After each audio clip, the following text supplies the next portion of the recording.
Hi viewers, my name is K. Venkatacharya. Today discuss to the MLT Biochemistry second year syllabus. Biochemistry second year syllabus, the first lesson, instrument methods of biochemical analysis. Instrument method of biochemical analysis. ఇన్స్ట్రుమెంట్ను ఉపయోగించి మనం బయోకెమిస్ట్రీలోని చేసే పరీక్షల గురించి ఈ లెసన్లోనే తెలుసుకోవడం జరుగుతుంది. ఇందులో ఉన్న ఫస్ట్ టాపిక్స్ ఫ్లేమ్ ఫోటోమెట్రీ. దీనిలో ఉన్న ఫస్ట్ టాపిక్ ఫ్లేమ్ ఫోటోమెట్రీ, జ్వాల కాంతి పరికరం. ఫ్లేమ్ ఫోటోమెట్రీ, జ్వాల కాంతి పరికరం. ఇన్స్ట్రుమెంట్ ఆఫ్ మెథడ్ బయోకెమికల్ అనాలిసిస్లోని first lesson flame photometry. Flame photometry, జ్వాల కాంతి పరికరము. జ్వాల కాంతి పరికరాన్ని ఉపయోగించి మనము ఏమేమి పరీక్షలు చేస్తామో తెలుసుకోవడం జరుగుతుంది ఈ లెసన్. తర్వాత ఉన్న next lesson separation of techniques. Separation of techniques. Separation of techniques. ఈ సపరేషన్ ఆఫ్ టెక్నిక్స్లోని ఎలక్ట్రోఫోరోసిస్ మనం తెలుసుకునే ఏంటి అంటే electrophoresis. Separation of techniques. Separation of టెక్నిక్స్లో మనం తెలుసుకునే ఫస్ట్ లెసన్ ఏంటంటే ఎలక్ట్రోఫోరోసిస్. ఎలక్ట్రోఫోరోసిస్ అనే లెసన్ను మనం స్టడీ చేయడం జరుగుతుంది. నెక్స్ట్ ఉన్నది క్రోమటోగ్రఫీ. సపరేషన్ ఆఫ్ టెక్నిక్లోని సెకండ్ టాపిక్స్ ఏంటి అంటే chromatography. Second topics chromatography. Next immunoassays. Immunoassays తర్వాత ఉన్న మనకు లెసన్ ఏంది లో ఎంఎల్టీ బయోకెమిస్ట్రీ సెకండ్ ఇయర్లో ఇమ్యునోఎసెస్. తర్వాత సెకండ్ లెసన్ ఉన్నది ఇమ్యునోఎసెస్. ఇమ్యునోఎసెస్లోని ఉన్న టాపిక్స్, ఇమ్యునోఎసెస్లో ఉన్న topics radio immunoassays. Radio immunoassays మనకున్న topic radio immunoassays. RIA. Radio immunoassays. RIA. తర్వాత అందులో ఉన్న next topics enzyme linked immunosorbent assays. Enzyme linked immunosorbent assays. తర్వాత ఉన్న టాపిక్స్ ఏంటి ఇమ్యునోఎసెస్లోని first topics RIA radio immunoassays. Second topics enzyme linked immunosorbent assays. ELISA, దీన్ని ఏమంటారు ఎలిషా అంటారు. ఇందులో తర్వాత ఉన్న ఫోర్త్ లెసన్ మెటబాలిజం. మెటబాలిజంలోని మనకున్న టాపిక్స్ ఏంటంటే కార్బోహైడ్రేట్స్. మెటబాలిజంలో ఉన్న first carbohydrate metabolism. Next lipid metabolism. మెటబాలిజంలో ఉన్నది first carbohydrate metabolism, next lipid metabolism, next protein metabolism. మెటబాలిజంలో ఉన్నది carbohydrate metabolism, lipid metabolism, protein metabolism తెలుసుకోవడం జరుగుతుంది ఈ లెసన్ ద్వారా మనం తెలుసుకోవాలి. తర్వాత ఫిఫ్త్ లెసన్ ఏంది titrimetric method. MLT biochemistry second ఇయర్లోని fifth lesson titrimetric methods of quantitative determination. Titrimetric methods of quantitative determination అనే లెసన్ ఉంటారు. తర్వాత ఎంఎల్టీ బయోకెమిస్ట్రీ సెకండ్ ఇయర్లోని sixth lesson organs function test. Organs human బాడీలో ఉన్న ఆర్గాన్స్ గురించి తెలుసుకోవడం జరుగుతుంది. హ్యూమన్ బాడీలోనే మానవ శరీరంలో ఉన్న ఆర్గాన్స్. మానవ శరీరంలోనే అనేక ఆర్గాన్స్ ఉంటాయి. ఆర్గాన్స్లోని మనం ఇందులో కొన్ని ఆర్గాన్ల గురించి తెలుసుకోవడం డిస్కషన్ చేయడం జరుగుతుంది. అందులో ఉన్నది ఫస్ట్ ఆర్గాన్, మెయిన్ ఆర్గాన్ బాడీలోని liver function test. Main organ అనేది liver function test. Main organ liver function test. ఈ లివర్ ఫంక్షన్లోని మనం లివర్ ఎలా పనిచేస్తుంది, దాని యొక్క లివర్ యొక్క విధులు ఏంది, లివరు మనకి ఏమేమి ఉపయోగపడుతుంది, హ్యూమన్ బాడీలోని మానవ శరీరంలోని లివర్ యొక్క ప్రాధాన్యత ఏంది అనే దాని గురించి, ఆ లివరు సరైన రీతిలో పనిచేస్తుందా లేదా తెలుసుకోవడానికి మనం ఈ లివర్ ఫంక్షన్ టెస్ట్ను చేయడం జరుగుతుంది. ఈ లివర్ ఫంక్షన్ టెస్ట్లోని మనకు ప్రధానంగా ఉన్న టెస్ట్ ఏంటంటే total bilirubin, direct bilirubin, indirect bilirubin, next alkaline phosphate ALP, alkaline phosphate HGOT, serum glutamic, oxalate ester transferase HGPT, serum glutamic pyruvic ట్రాన్స్ఫేజ్.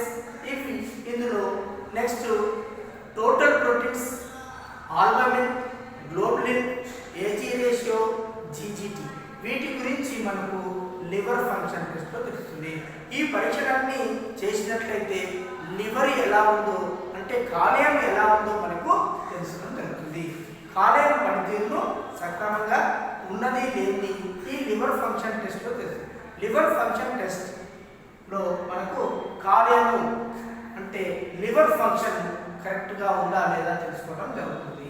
Next ఉన్నది కిడ్నీ ఫంక్షన్ టెస్ట్.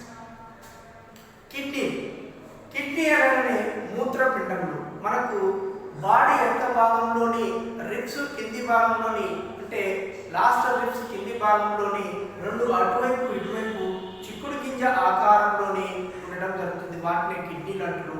ఈ కిడ్నీలోని మనకు ప్రతిరోజు వేస్ట్ మెటీరియల్ను బయటికి పంపడం జరుగుతుంది. అలానే బ్లడ్ను ఫిల్టరేషన్ చేస్తుంది. దీని గురించి అంటే కిడ్నీలు సరిగా పనిచేస్తున్నాయా లేదా తెలుసుకోవడానికి మనము kidney function test or renal function test RFT, KFT, RFT అంటారు. దీన్ని రేనల్ ఫంక్షన్ అయినా అనవచ్చు లేదా కిడ్నీ ఫంక్షన్ అయినా అనవచ్చు. Renal function test or kidney function test. వీటిలోని మనకున్న ప్రధానమైన ఈ టెస్ట్ ఏంటివి అంటే blood urea, serum creatinine, uric acid, calcium, CCR, creatinine clearance rate, UCR, urine clearance rate, వీటి గురించి తెలుసుకోవడం జరుగుతుంది. దీంట్లో ఇది 7th లెసన్లోనే మనం కిడ్నీ గురించి తెలుసుకోవడం జరుగుతుంది. హ్యూమన్ బాడీలోని ఇంపార్టెంట్ ఆర్గాన్ ఇంకొకటి కిడ్నీ. ఈ కిడ్నీ గురించి ఈ టెస్ట్ మనం చేసినట్లయితే దాని గురించి మనకు కరెక్ట్ తెలుసుకోవడం జరుగుతుంది. తర్వాత నెక్స్ట్ ఉన్నది 8th lesson biochemistry, MLT biochemistry second ఇయర్లోని 8th లెసన్ ఏంటిది GFT, gastric function test. Gastric function test మన బాడీలోని హ్యూమన్ బాడీలోని లేదా మానవ శరీరంలోని ఇంకొక ఇంపార్టెంట్ అవయవము జీర్ణాశయం. జీర్ణాశయంలోని మనం తినే ఆహార పదార్థాలన్నీ డైజెషన్ కావడానికి లేదా చిత్రించబడడానికి లేదా మనం తినే ఆహారాన్ని మెత్తపరిచి మన బాడీకి అనుకూలమైన రీతిలో పంపడానికి ఫస్ట్ మనకు జీర్ణాశయం ఉపయోగపడుతుంది. ఆ స్టమక్ ఉపయోగపడుతుంది. ఆ స్టమక్లోని కొన్ని రకాల జ్యూస్, కొన్ని రకాల రసాయనాలు ఉత్పత్తి కావడం జరుగుతుంది. అందులో ప్రధానమైనది హైడ్రోక్లోరిక్ యాసిడ్ HCl అనే ఒక ద్రవము జీర్ణాశయం గోడల నుంచి స్రవించడం జరుగుతుంది. ఆ HCl ద్రావణము ఎక్కువైనట్లయినా తక్కువైనా ప్రాబ్లం రావడం జరుగుతుంది. అందుకే మనము గ్యాస్ట్రిక్ ఫంక్షన్ ద్వారా HCl హైడ్రోక్లోరిక్ యాసిడ్ ఎలా ఉన్నదో తెలుసుకోవడం జరుగుతుంది. ఈ లెసన్లోని ప్రధానంగా తెలుసుకోండి. తర్వాత ఉన్న 9th lesson MLT biochemistry second ఇయర్లోని 9th lesson thyroid function test. Thyroid glands అనేది కొన్ని హార్మోన్స్లను ఉత్పత్తి చేయడం జరుగుతుంది. స్వరపేటికకు ఇరువైపులా 2 లంబికలు లాగా ఉండడం జరుగుతుంది. మానవుని స్వరపేటికకు ఇరువైపులా 2 లంబికలు లాగా ఉండడం జరుగుతుంది. ఆ లంబికల నుంచి హార్మోన్స్ ఉత్పత్తి కావడం జరుగుతుంది. ఆ hormones secretion T3, T4, TSH hormone యొక్క స్రవించే హార్మోన్స్, థైరాయిడ్ గ్రంథి నుంచి స్రవించే హార్మోన్స్ T3, T4, TSH అనే 3 రకాల హార్మోన్స్ ఉత్పత్తి కావడం జరుగుతుంది. ఈ హార్మోన్స్ ద్వారా బాడీ శరీరానికి గ్రోత్ను, తర్వాత బాడీ యొక్క నిర్మాణం, అతను మాట్లాడే మాట, ఇవన్నీ ఈ హార్మోన్స్ మీద ఆధారపడి ఉండటం జరుగుతుంది. వెంట్రుకలు పెరగడం, తర్వాత లేడీస్ జెంట్స్ గుర్తుగా వేరు కావడం, దీనిలోని చాలా రకాలుగా మనకు ఈ లెసన్ ద్వారా తెలుసుకోవడం జరుగుతుంది. థైరాయిడ్ ఫంక్షన్ లెసన్ ద్వారా తెలుసుకోవడం జరుగుతుంది. తర్వాత మనకున్న lesson PFT, ప్యాంక్రియాసిస్ test. PFT means ప్యాంక్రియాసిస్ test. ప్యాంక్రియాసిస్ అనే గ్లాండ్ ఉండటం జరుగుతుంది. ఈ ప్యాంక్రియాసిస్ నుంచి మనకు ఇన్సులిన్ అనే హార్మోన్ ఉత్పత్తి కావడం జరుగుతుంది. ప్యాంక్రియాసిస్ నుంచి మనకు ఇన్సులిన్ అనే హార్మోన్ ఉత్పత్తి కావడం జరుగుతుంది. దీని గురించి మనం ఇందులో తెలుసుకోవడం జరుగుతుంది ప్రధానంగా. నెక్స్ట్ ఉన్నది clinical enzymology. 11th lesson is the clinical enzymology.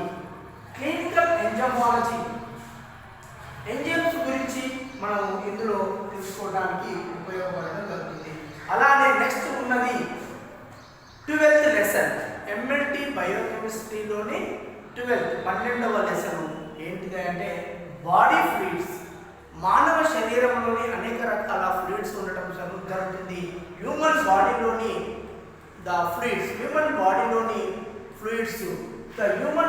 Fluids మామూలుగా మనం ఇంతకుముందు ఫస్ట్ ఇయర్లోనే చదువుకోవడం జరిగింది. దానిలోని ప్రధానంగా ఉన్న బాడీ ఫ్లూయిడ్స్ ఒకసారి ఇందులో మళ్ళా రిపీట్ కావడం జరుగుతుంది. ఇందులో ప్రధానమైన బాడీ ఫ్లూయిడ్స్లోని CSF cerebrospinal fluid. Cerebrospinal fluid కషేరు మేరు ద్రావణము. మెదడు పైపొరలోని ఒక ద్రావణము ఉంటుంది. ఆ ద్రావణం ఎన్నుపూస అంటే స్పైనల్ కార్డులోని నుంచి పైకి ఉంటుంది. ఆ ద్రావణం గురించి తెలుసుకోవడం జరుగుతుంది. దాన్ని సిఎస్ఎఫ్ ఫ్లూయిడ్ అంటారు, cerebro spinal fluid. CSF means cerebrospinal fluid. ఈ cerebrospinal fluid గురించి మనం బాడీ ఫ్లూయిడ్స్ మనకు సెకండ్ ఇయర్ ఉన్న సిలబస్లోని CS. ఇవి కాకుండా ఉన్న ఫ్లూయిడ్స్ ఇంకా ఉన్నాయి. పెరిటోనియం ఫ్లూయిడ్ అని ఉంటుంది, ఆల్రెడీ మనం ఫస్ట్ ఇయర్లో చదువుకున్నాం. పెరిఫెరల్ ఫ్లూయిడ్ అని ఉంది, ఫస్ట్ ఇయర్లో చదువుకున్నాం. పెరికార్డియల్ ఫ్లూయిడ్ ఫస్ట్ ఇయర్లో మనకు పాథాలజీలో వచ్చింది. సైనోవియల్ ఫ్లూయిడ్ అనేది జాయింట్లో ఏర్పడుతుంది, అది మనకు ఫస్ట్. కానీ సెకండ్ ఇయర్ సిలబస్లోని మనకు ప్రధానంగా పెట్టినది CSF సెరిబ్రోస్పైనల్ ఫ్లూయిడ్ గురించి వివరంగా తెలుసుకోవడం జరుగుతుంది. నెక్స్ట్ ఉన్నది ఆటోమేషన్ ఆఫ్ బయోకెమిస్ట్రీ. ఆటోమేషన్ ఇప్పుడు అధునాతనమైన పద్ధతులలో వచ్చిన కంప్యూటర్లను ఉపయోగించి మనము బయోకెమిస్ట్రీలోని పరీక్షలు చేయడం జరుగుతుంది. ఇంతకుముందు మనకు మాన్యువల్, మనం ఫస్ట్ ఇయర్లో చదువుకున్నట్టు ఎలక్ట్రోఫోటోమెట్రీ లేదా స్పెక్ట్రోమెట్రీ, తర్వాత కెలోరీమీటరు ఉపయోగించి పరీక్షలు చేయడం జరుగుతుంది. ఈ కెలోరీమీటర్ కాకుండా ఇంకా తొందరగా పరీక్షలు చేయడానికి, పెరుగుతున్న జబ్బులకు అనుగుణంగా తొందరగా రిపోర్టును అందివ్వటానికి, లేట్ కాకుండా ఉండటానికి, పేషెంట్కు తొందరగా ట్రీట్మెంట్ అందటానికి, ఇలాంటి నేను దృష్టిలో పెట్టుకుని అధునాతనమైన పద్ధతి కంప్యూటర్ వాడకంలోకి వచ్చిన తర్వాత మనం ఏం చేసినామా అంటే ఇవి కంప్యూటరైజ్డ్ ఉపయోగించి దీనిలో కొన్ని రకాల ఎనలైజర్స్ను ఉపయోగించడం జరుగుతుంది. అదే కెలోరీమీటర్ ద్వారా అయితే మనం టెస్ట్ చేయడానికి టైం ఎక్కువ పడుతుంది, కెమికల్ ఎక్కువ తీసుకోవాల్సి వస్తుంది, కెమికల్ వేస్టేజ్ ఎక్కువవుతుంది, టైం వేస్టేజ్ ఎక్కువవుతుంది. రోగ నిర్ధారణ చేయడానికి అంటే డిసీజ్ను మనం ఐడెంటిఫై చేయడానికి టైం పడుతుంది. ఇవన్నీ దృష్టిలో పెట్టుకొని పెరుగుతున్న వ్యాధుల గురించి, పెరుగుతున్న డిసీజెస్ గురించి అనుగుణంగా మనం తొందరగా టెస్ట్ ఇవ్వడానికి మనం ఆటోమేషన్ పద్ధతిలోనే ఉపయోగించడం జరుగుతుంది. ఈ ఆటోమేషన్ పద్ధతిలోనే ఉపయోగించి బయోకెమిస్ట్రీ ఎనలైజర్ను ఉపయోగిస్తుంది. ఈ బయోకెమిస్ట్రీ ఎనలైజర్లో కూడా full automate analyser, semi auto ఎనలైజర్లు ఉపయోగించి మనము తొందరగా పరీక్షలు చేసి తొందరగా రిజల్ట్ ఇచ్చినట్లయితే డాక్టర్కు తొందరగా ట్రీట్మెంట్ ఇవ్వడానికి వీలవుతుంది. అలా డిసీజ్ను త్వరగా ఎర్లీగా ఐడెంటిఫై చేయడం వల్ల డిసీజ్ సేవ్ చేసే అవకాశాలు ఎక్కువగా ఉంటుంది. కాబట్టి ఈ వచ్చిన అధునాతనమైన పద్ధతులను ఉపయోగించి మనలో కూడా ల్యాబ్లో కూడా కొన్ని మార్పులు జరిగినవి. అవే మనం ఇంతకుముందు ఉపయోగించింది కొలోరిమీటర్ ఉపయోగించాం. ఆ కొలోరిమీటర్ నుంచి ఇప్పుడు ఎనలైజర్ వచ్చింది. ఎనలైజర్ నుంచి ఫుల్ ఆటోమేటెడ్ ఎనలైజర్ వచ్చింది. ఇలా రావటం జరిగింది. రిపోర్ట్ కూడా కంప్యూటర్ ద్వారా ఇవ్వడం జరిగింది. ఇంతకుముందు రాసి ఇచ్చేది, తర్వాత మనం టైప్ కొట్టి ఇచ్చేది, తర్వాత ఇప్పుడు కంప్యూటర్ ద్వారానే ఇవ్వటం జరుగుతుంది. ఇది మనకున్న ఆటోమేషన్ ఉపయోగించి ప్రతి డిపార్ట్మెంట్లోని వచ్చిన మార్పులతో పాటు ల్యాబ్లో కూడా మార్పులు రావడం జరిగింది ఈ ఆటోమేషన్ ద్వారా. తర్వాత క్వాలిటీ కంట్రోల్.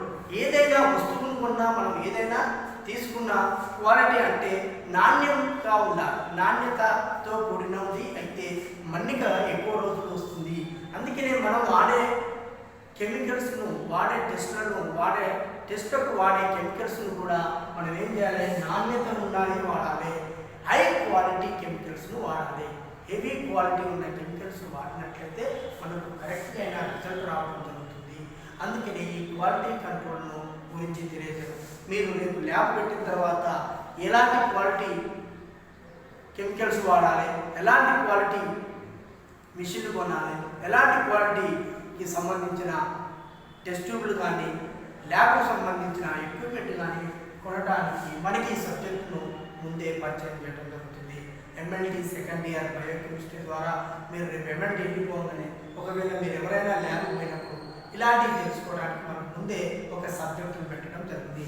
అంటే ఉపయోగించే కెమికల్స్ కానీ, మనం ఉపయోగించే ఎక్విప్మెంట్ పరికరాలను కానీ వీటన్నిటిని అధునాతనమైన మంచి క్వాలిటీ ఉన్నట్టయితే మనకు మంచి రిజల్ట్ రావడం జరుగుతుంది. మంచి రిజల్ట్ వచ్చినట్లయితే మనకు డాక్టర్కు ట్రీట్మెంట్ చేయడానికి అనుకూలంగా ఉంటుంది. ఇది మనకున్న క్వాలిటీ కంట్రోల్. తర్వాత ఉన్నది 15th లెసన్.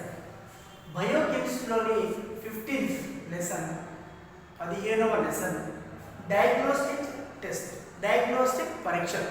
డయాగ్నోస్టిక్ పరీక్షలు, కొన్ని పరీక్షలు ఇందులో ఇవ్వడం జరుగుతుంది. ఈ డయాగ్నోస్టిక్ పరీక్షల్లోని ప్రధానంగా మనకు ఏమున్నాయంటే సెకండ్ ఇయర్లో వచ్చేసే వరకు మనకు వచ్చినాయి. ఫస్ట్ ఇయర్లో కూడా మీకు కొన్ని డయాగ్నోస్టిక్ పరీక్షలు వచ్చి ఉన్నాయి. తర్వాత సెకండ్ ఇయర్లో వచ్చిన డయాగ్నోస్టిక్స్ టెస్ట్లోని లిపిడ్ ప్రొఫైల్ టెస్ట్. లిపిడ్ ప్రొఫైల్లోని ప్రధానంగా టోటల్ కొలెస్ట్రాల్, లిపిడ్ ప్రొఫైల్లోని ప్రధానంగా ఉన్నది total cholesterol, HDL cholesterol, LDL cholesterol, VLDL cholesterol, triglyceride. ఇవి మనకు ఇందులో. ఇవి కాకుండా గ్లూకోజ్, ఫస్ట్ ఇయర్లో మనకు వచ్చింది sugar test, glucose, blood glucose test. Second ఇయర్లో కూడా మళ్ళొకసారి పెట్టారు గ్లూకోజ్ టెస్ట్. దాంతోపాటు ఎమలైజ్, దాంతోపాటు ఫాస్ఫరస్, దాంతోపాటు కాల్షియం. ఇవి ఈ డయాగ్నోస్టిక్స్ చేసుకొని మనకు డిస్కషన్ చేయడం జరుగుతుంది. మనకు సెకండ్ ఇయర్ ఎంఎల్టీ బయోకెమిస్ట్రీలోని మొత్తము 15 లెసన్స్ ఉన్నవి. ఈ 15 లెసన్లోని ఒక్కొక్క దానికి ఒక్కొక్క ప్రాధాన్యతగా మనకు ఇవ్వడం జరిగింది. ఈ 15 లెసన్స్ మనం సెకండ్ ఇయర్ బయోకెమిస్ట్రీలోని చదువుకోవడం, స్టడీ చేయడం జరుగుతుంది. ఇది మనకున్న ప్రధానమైన ఎంఎల్టీ సెకండ్ ఇయర్ బయోకెమిస్ట్రీ పరీక్షలు. Okay, thank you. The next the video